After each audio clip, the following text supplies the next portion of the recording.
Today, June 9, 2026, at around 5 o'clock a.m., operatives of the Philippine National Police successfully arrested Police Lieutenant Colonel Rafael Dumlao. Inanunsyo ni DILG Secretary John Vic Remulla ngayong araw ng Martes, June 9, ang pag-aresto kay dismissed police officer Rafael Dumlao na umano'y mastermind sa kidnapping at brutal na pagpatay sa South Korean businessman na si Ji Ik-ju noong 2016. He was arrested in a house in Pasong Tamo, Quezon City, pursuant to a warrant of arrest issued by the court. Dumlao was convicted in connection with the 2016 kidnapping, extortion, carnapping, and killing of South Korean businessman Ji Ik-ju inside Camp Crame. Si Dumlao ay isa sa mga early drug war cops ni former President Rodrigo Duterte at kabilang sa anti-drug unit noong kasagsagan ng unang Tokhang operations. Matagal na rin siyang itinuturong pangunahing suspek sa Ji Ik-ju case. Sa katunayan, noong Enero 2017, si Duterte mismo ang publiko at walang pag-aalinlangang nagturo kay Dumlao bilang mastermind. Binigyan pa niya ito noon ng 24 na oras para sumuko at nag-alok pa ng reward para sa kanyang pagkakaaresto.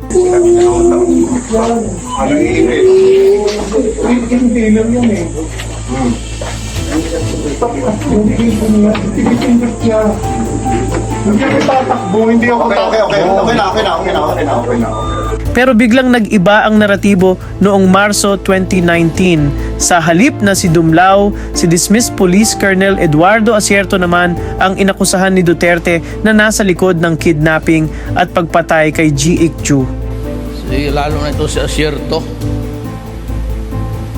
Ito nga yung tanungin ko kayang military pati police, bakit buhay pa yung Alam ko siya na korap. Alam ko siya na nagkikidnap ng mga Chinese, pati yung Koreano na pinatay doon sa Crame, siya yun. Si Asierto na noon ay isang senior police intelligence officer ang nag-expose kay Michael Yang, ang controversial na Chinese national na economic advisor noon ni Duterte, na isang drug lord, di-umano at konektado sa illegal drug trade sa bansa. Wala pong iba kundi yung dating Pangulong Duterte. Dahil gusto nila kaming patahimikin dahil sa na-discovery namin na involvement ni Michael Yang saka ni Alan Lim. Actually, kinasawan po nila ako eh. Meron po akong warrant of arrest kaya nagtatago ako at meron po nakapatong sa akin na 10 o 15 million para po mapatay nila ako.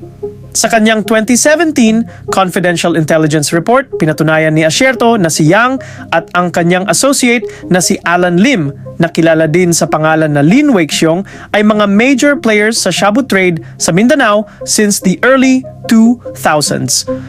Ayon kay Asierto, nagsumite siya ng intelligence report sa Malacanang, sa PNP at sa PDEA tungkol sa pagkakasangkot ni Yang at Alan Lim sa droga.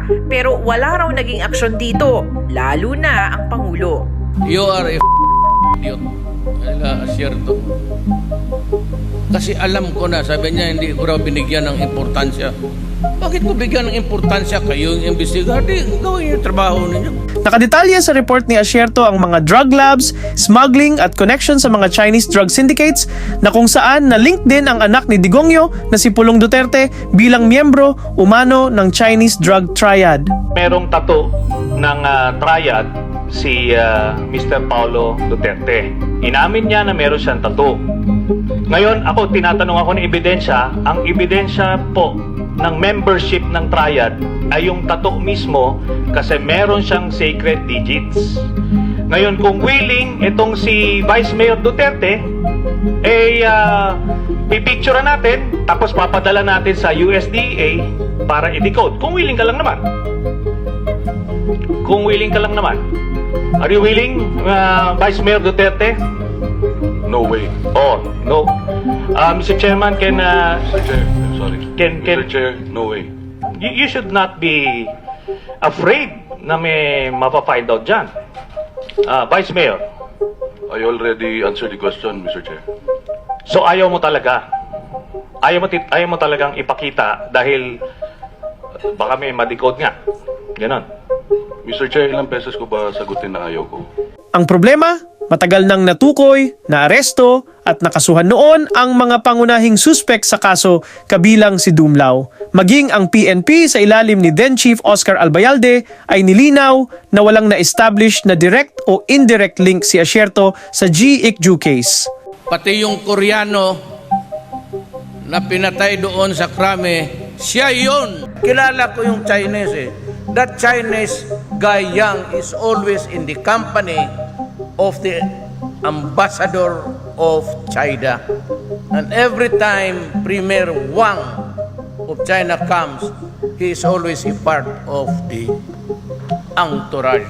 Kaya ngayong naaresto na muli si Dumlao, bumabalik ang isang mahalagang tanong. Kung si Dumlao na pala ang mastermind, ayon mismo kay Duterte noong 2017, bakit si Asierto naman ang isinangkot niya noong 2019? Isa na naman ba itong halimbawa kung paano isang master or expert si Duterte sa paggamit ng fake news, smear tactics, at kung ano-anong klaseng paninira para siraan ang kanyang mga kalaban at kritiko? Kaya hindi na nakapagtataka kung may mga maleta story ngayon ng mga top overlords ng DDS cult at kung paano ginagamit ngayon ang Duterte-style smear tactics para siraan ang kanilang mga political enemies at critics.